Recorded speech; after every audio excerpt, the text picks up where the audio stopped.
Very often you pick up a Spring Boot project and you try to run it, but you get what we call startup errors. Startup errors are very often due to Spring Boot failing to create some beans that need some environment variables that are missing. In our project, actually, we are using environment variables to handle the Google login. And some of you have actually contacted me because you weren't able to start the project upon following the README instructions. And in this video, we'll be briefly talking about these startup errors and fixing the ones that occur in our project. If you try to follow the README instructions and you come to run this command without calling these two, you're gonna get a startup error. Let me actually try to show you. I'm gonna try to run it, and I didn't run these two commands. So as you can see, the application is not able to start, and that's what we call a startup error. This very often happens when Spring Boot is not able to create a bean, and these beans very often need some, as I said, environment variable to work. So for example, if we look here in the logs and I try to descend a little bit, we're seeing here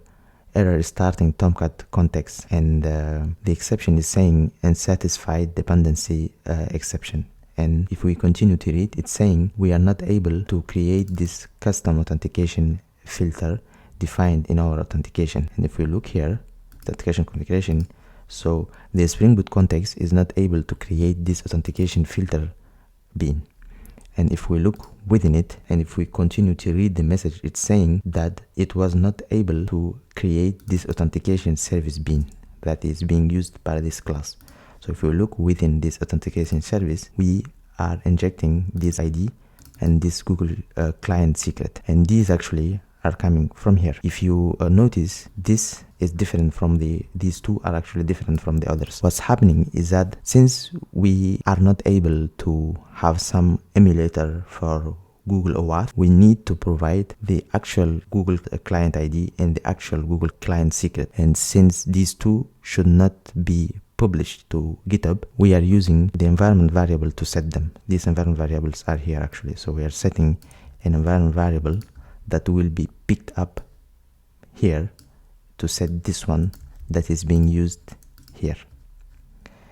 And you may not want to try this authentication with Google, so you should not be obligated to call these commands. So right now, if you don't call it, you're gonna get these errors.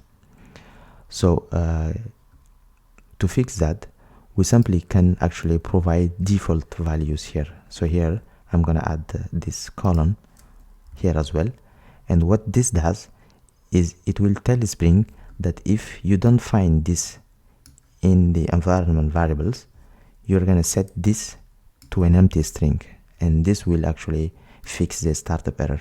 But the OAuth will not work because we didn't provide it. Okay, I'm gonna run the application, and as you can see, it's saying that Tomcat started on port 8080, so it's working. So that's it for this video, guys, and we will be continuing to work on this project. And I wasn't able to upload a video lately because I actually was out of the country for about 3 months. So see you in the next one very soon.